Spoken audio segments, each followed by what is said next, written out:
Wir haben natürlich hier schon einzelne Fragen im Ich esse Chat. den Kuchen selber, Christoph.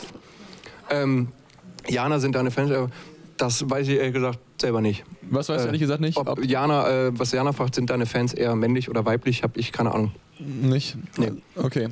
Ja, Roy, das ist glaube ich mein Bruder. Roy! Das ist Hotshots, falls ihr den noch kennt. Das ist echt ein alter Film, aber der ist sehr gut. Und jetzt ist die andere Frage weg. Super Clip, ganz bescheiden. Wie wird man Soapstar? Das ist doch die super Frage. Sebastian, wie wird man Soapstar? Guck mich an. Guck mich an. Weißt du, sogar Idioten können das schaffen, bei einer Soap mitzuspielen. So. Frage beantworten, sonst hau noch mal rein. Sophia hat noch eine Frage.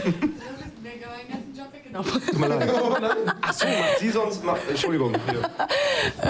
Ja, es wird noch gefragt, ob es nicht komisch ist, plötzlich vor der Kamera zu stehen, wenn man ursprünglich immer dahinter war.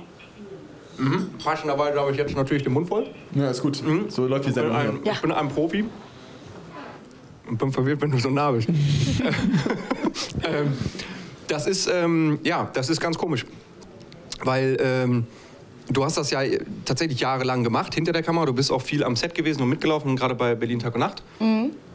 Und wenn du dann so Anweisungen geben kann ja jeder. Ne? Ja, mach das doch mal so oder sonst wie. Aber wenn du dann auf einmal selber vor der Kamera bist, ist es ja eine ganz andere Situation wieder. Und obwohl du das schauspielern können. Du musst tatsächlich ein bisschen schauspielern können, ja, und musst Dinge auch umsetzen, wie sie dir gesagt werden vom Regisseur, also vom Realisator. Und das ist tatsächlich dann ein bisschen ungewohnt. Außerdem ist es halt, ich glaube, das ist wie wenn du ein Mikro dir ins Gesicht hält oder ins Gesicht kriegst und normal was gefragt wirst, dann stockst du erstmal. Das ist man einfach nicht gewohnt, vor einer Kamera rumzulaufen oder seine Arbeit zu verrichten, sag ich mal. Was ich mich gerade frage, ich muss ja selber bei mir gestehen, ich bin ein ziemlich schlechter Schauspieler. Ich auch, ja. Sind wir schon zwei. Ja. Also ist das so, dass du selber an eine Grenze gestoßen bist, dass du irgendwo gesagt hast, so, das schaffe ich jetzt einfach nicht? Da ist dann meine Fähigkeit als professioneller Schauspieler dann noch irgendwo begrenzt?